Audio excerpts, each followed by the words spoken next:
Selamat datang di kelas Petrogenesis. Hari ini kita akan membahas materi mengenai unsur jejak dan juga logam tanah jarang. Analisis geokimia batuan beku dapat dilakukan dengan menggunakan 4 metode utama, yaitu dengan menganalisis unsur utama, unsur jejak, logam tanah jarang, dan juga isotop.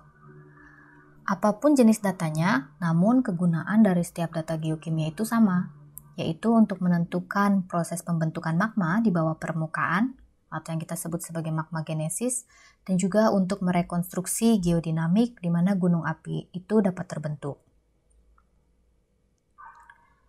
Kalau kita melihat mengenai fase dari pembentukan magma, pada proses pembentukan magma, baik itu pada proses decompression melting ataupun pada wet melting, fluida magma dapat bergerak ke permukaan dan membawa unsur-unsur jejak dan juga logam tanah jarang yang bersifat incompatible.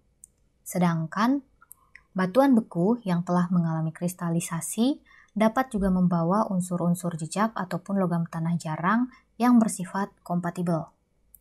Nah, apa sih yang dimaksud dengan kompatibilitas unsur? Secara umum, kompatibilitas unsur dapat didefinisikan sebagai kemampuan suatu unsur untuk berada di dalam suatu mineral ataupun di dalam larutan, yang dapat dihitung dengan menggunakan rumus berikut. Ketika nilai kompatibilitasnya lebih dari 1, maka unsur tersebut dikatakan unsur yang kompatibel.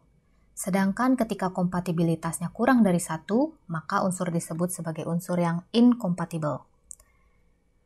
Faktor pengontrol kompatibilitas dari suatu unsur itu dapat diakibatkan oleh substitusi ion yang berkaitan dengan jari-jari ion, muatan, dan juga jenis ikatan. Secara garis besar, perbedaan antara unsur yang kompatibel dan juga yang inkompatibel dapat kita lihat dalam diagram berikut. Ketika unsurnya dikatakan sebagai unsur yang kompatibel, maka dia akan lebih banyak berada di dalam padatan atau dalam batuan beku. Dia mudah mengalami substitusi ion dan juga dapat ikut kristalisasi. Sedangkan untuk unsur yang incompatible, biasanya dia akan banyak terdapat di dalam larutan, sulit bersubstitusi, dan konsentrasi unsur-unsur incompatible karena dia berada di dalam larutan, maka konsentrasinya dapat meningkat dengan peningkatan fraksinasi dari suatu mineral. Unsur-unsur incompatible dapat dikategorikan sebagai unsur HFSE atau High Field Strength Element, dan juga LIL. Unsur yang incompatible ataupun unsur yang kompatibel dapat kita lihat dalam diagram berikut. Ketika kita memiliki unsur-unsur yang kita plot dalam suatu diagram biner seperti ini, maka sumbu Y-nya akan menunjukkan muatan dari ion-ionnya, dan sumbu X-nya adalah jari-jari atom dari setiap unsur. Unsur yang dikatakan kompatibel adalah unsur-unsur yang memiliki jari-jari ion yang relatif sama satu dengan yang lainnya dan muatannya dari 1 sampai 3 ataupun 4A. Sedangkan unsur-unsur yang inkompatibel biasanya dia akan memiliki jari-jari atom yang besar dan juga muatan yang besar. Makanya dia dikatakan sebagai high field strength element ketika muatannya besar dan juga large ion lithophile ketika jari-jari atomnya besar. Nah, selain dua kategori ini, unsur-unsur yang inkompatibel juga merupakan unsur-unsur logam tanah jarang atau dalam bahasa Inggrisnya dikenal sebagai rare earth element. Logam tanah jarang sendiri merupakan 17 unsur golongan lantanida hingga lutetium yang memiliki karakteristik masing-masing di dalam batuan.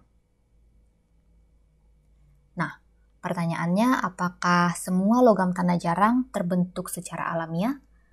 Atau adakah logam-logam atau unsur tanah jarang yang merupakan hasil dari buatan manusia? Silakan dijawab ya. Nah, bagaimana sih penyajian dari suatu data unsur jejak ataupun unsur logam tanah jarang? Biasanya, unsur jejak ataupun logam tanah jarang diplot dalam suatu diagram biner yang dikenal dengan diagram spider atau diagram laba-laba. Nah, bentuknya adalah seperti ini. Di sumbu Y-nya adalah konsentrasi dari setiap unsurnya yang memiliki nilai logaritmik, sedangkan di sumbu Y-nya biasanya adalah jenis atau kategori unsurnya. Dalam hal ini dia wakili dengan nomor atomnya. Unsur Re sendiri dia berada pada daerah ini. Apabila kita perbesar gambarnya, maka logam tanah jarang begitu diplot dalam suatu diagram laba-laba seperti ini, dia akan menunjukkan suatu efek yang dikenal sebagai jigsaw effect. Nah, dari data yang seperti ini, karena konsentrasi ion-ionnya relatif besar satu dengan yang lainnya dan tidak menunjukkan pola yang khusus, akan sangat sulit untuk menentukan karakteristik dari suatu data. Oleh sebab itu, biasanya unsur-unsur jejak ataupun logam tanah jarang harus dinormalisasi dengan suatu standar. Standar normalisasi dari suatu unsur jejak ataupun logam tanah jarang dapat menggunakan nilai MORB, nilai kerak, nilai kondrit, dan lain sebagainya. Nah, yang perlu diperhatikan adalah ketika kita menggunakan suatu harga acuan untuk normalisasi, kita perlu kehati-hatian. Karena untuk setiap data, sudah ada banyak peneliti yang menghitungnya dan menunjukkan nilai yang berbeda-beda. Berikut adalah contoh dari normalisasi mantel, kondrit, dan juga MORB. Dapat kita lihat dalam diagram ataupun dalam tabel ini bahwa pada satu jenis harga normalisasi, contohnya saja mantel, kita dapat menggunakan setidaknya ada 6 data yang telah dihitung oleh 6 peneliti. Oleh sebab itu, bentuk ataupun hasil dari analisisnya perlu untuk kehati-hatian ketika kita menunjukkan atau ketika kita memilih acuan mana yang akan kita gunakan dalam penelitian ini.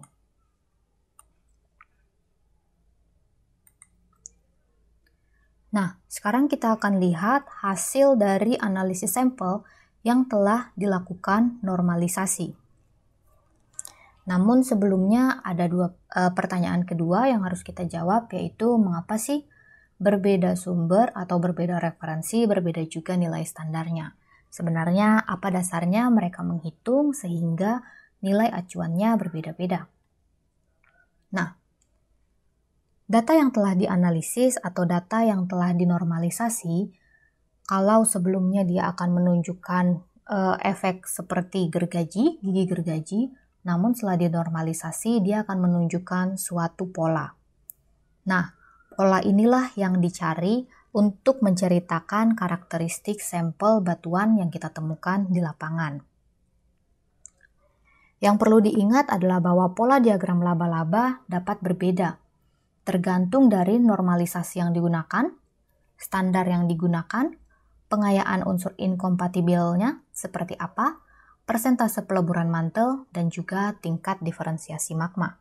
Kita lihat beberapa contohnya.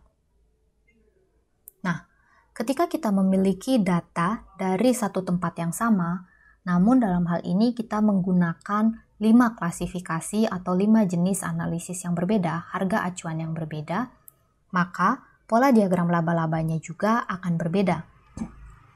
Yang satu memiliki nilai lebih tinggi dibandingkan yang lain, atau seperti nomor 1, bentukan garisnya atau pola garisnya tidak sama seperti yang lainnya.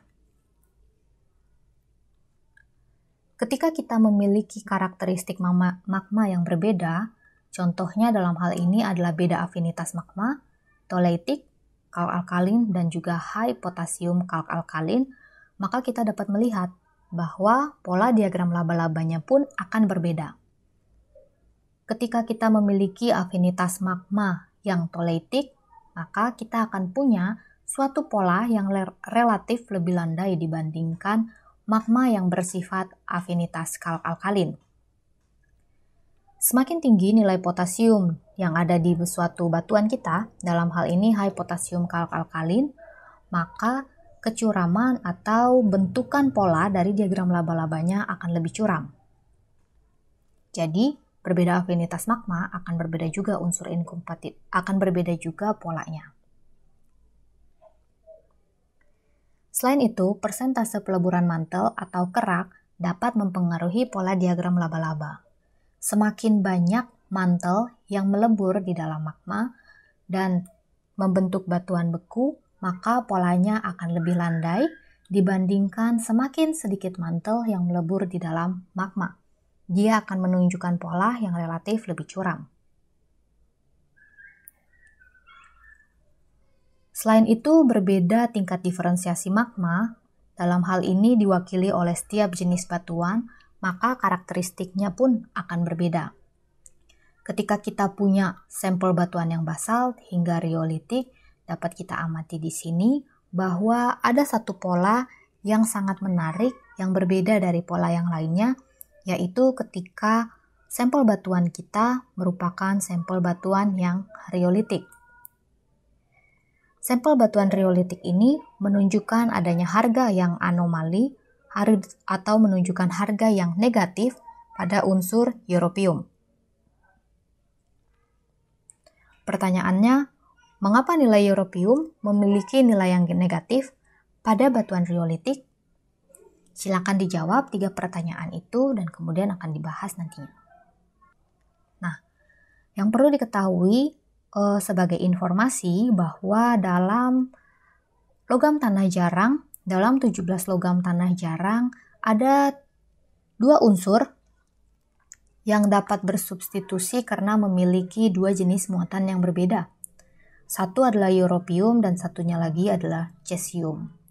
Nah, untuk menjawab pertanyaan yang tadi, pertanyaan ketiga tadi, mengapa nilai europium itu memiliki atau menunjukkan nilai yang negatif di dalam batuan riolit, kita dapat melihat keterangannya di sini bahwa ketika suatu batuan beku berada pada kondisi tekanan gas yang sangat rendah, maka Ca yang berada di dalam plagioklas dapat tergantikan oleh europium. Dari hal ini, saya harap kalian bisa menjawab pertanyaan yang tadi ya, mengapa nilai europium pada batuan riolit menunjukkan nilai yang negatif. Bentukan-bentukan dari diagram laba-laba biasanya akan mengikuti suatu pola tertentu. Dari kiri ke kanan, dia akan menunjukkan tingkat inkompatibilitas suatu unsur. Tapi bisa juga suatu nilai diagram laba-laba atau suatu bentuk diagram laba-laba dapat juga dikombinasikan dengan unsur jejaknya. Oleh sebab itu, pemilihan pola dari suatu diagram laba-laba sangat bergantung kepada tingkat inkompatibilitas unsurnya dan juga harga acuan yang digunakan untuk analisis. Sekarang, mari kita coba belajar bagaimana sih cara membaca diagram laba-laba itu.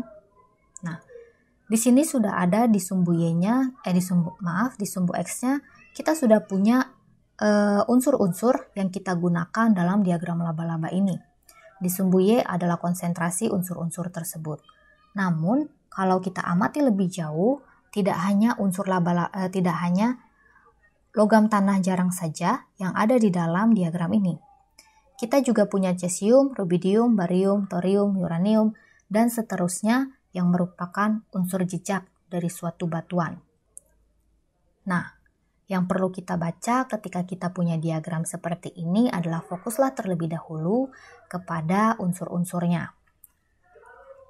Pada diagram laba-laba ini umumnya semakin ke kanan, maka unsur itu akan bersifat high rare element, khususnya untuk yang REE ya. Kemudian semakin ke kiri dia akan bersifat sebagai light rare earth element. Oke, sekarang kita lihat bagaimana kalau kita menentukan nilainya itu anomali yang positif atau nilainya itu anomali negatif. Yang harus kita lakukan pertama adalah menentukan perbandingan antara nilai lantanida dan juga lutetium yang telah dinormalisasi. Kemudian kita tarik garis, kurs kita dari lantanida hingga lutetium. maka nilai-nilai yang berada di atas garis ini itu memiliki anomali positif, sedangkan nilai-nilai yang berada di bawah garis itu memiliki nilai anomali negatif. Nah, untuk beberapa unsur yang menunjukkan anomali negatif, contohnya dalam hal ini adalah NB, TA, HF, dan juga TI. Ketika dia menunjukkan anomali negatif HFSE, dan ketika dia dibandingkan terhadap harga-harga normalisasinya dan memiliki nilai seperti ini, maka unsur-unsur tersebut merupakan ciri dari daerah yang subduksi. Hal ini perlu kita perhatikan karena berbeda tatanan tektonik, berbeda juga unsur-unsur yang akan menunjukkan nilai anomali yang positif ataupun nilai anomali yang negatif. Pada diagram ini juga kita bisa melihat bahwa setidaknya ada dua kelompok unsur yang dapat saling substitusi, yaitu CS, RB, dan K biasanya akan sangat mudah saling bersubstitusi untuk batuan-batuan yang memiliki nilai potasium tinggi, sedangkan Ba, Sr, dan Eu dapat saling bersubstitusi di plagioklas. Nah, kenapa kita perlu mengetahui hal ini? Karena umumnya ketika kita memiliki unsur-unsur yang dapat saling bersubstitusi, unsur-unsur ini akan menunjukkan anomali yang mirip. Ketika yang satu menunjukkan anomali negatif, maka yang lainnya pun akan menunjukkan anomali negatif. Ketika yang satunya menunjukkan anomali yang positif, maka umumnya yang lainnya akan menunjukkan anomali yang positif. Nah, bagaimana untuk membacanya? Mudah kan? Sebenarnya tidak terlalu sulit, asal kita tahu batasan mana sih daerah kita yang bisa kita katakan dia memiliki anomali yang positif ataukah dia memiliki anomali yang negatif. Nah, analisis unsur jejak dan juga analisis logam tanah jarang biasanya dapat kita gunakan untuk menentukan tatanan tektonik pembentukan batuan beku purbanya seperti apa. Khususnya gunung-gunung api yang mungkin saat ini sudah tidak ada tubuhnya, atau contohnya di Indonesia. Di bagian selatan Pulau Jawa kita punya banyak sekali gunung api, namun gunung apinya itu berkaitan dengan subduksi. Subduksi mana yang membentuk gunung api yang ada di Jawa, itu kita dapat gunakan analisis ini. Selain itu, kita analisis logam tanah jarang dan juga unsur jejak dapat kita gunakan untuk menentukan konsentrasi unsur kompatibel selama pembentukan metamorfisme derajat rendah atau sedang. Berikut adalah beberapa contoh untuk menentukan tatanan tektonik pada batuan beku. Bisa menggunakan diagram tersier seperti ini, yang menggunakan unsur Ti, Zr ataupun Y, atau diagram segitiga yang lainnya. Yang perlu diperhatikan adalah karakteristik dari setiap data. Jangan sampai kita asal memasukkan data, kemudian begitu dianalisis hasilnya berbeda-beda. Siapa tahu memang daerah kita ataupun data kita tidak cukup representatif atau data kita mungkin tidak cocok untuk kita masukkan dalam diagram tertentu. Jadi, kenali datanya baru dimasukkan dalam suatu diagram. Ini referensi terkait yang saya gunakan dalam presentasi materi hari ini. Baiklah, terima kasih atas perhatiannya semuanya. Kita akan ketemu lagi untuk pembahasan-pembahasan yang selanjutnya. Semoga materi hari ini dapat membantu untuk lebih memahami karakteristik data geokimia, khususnya dalam penggunaannya pada batuan beku. Terima kasih.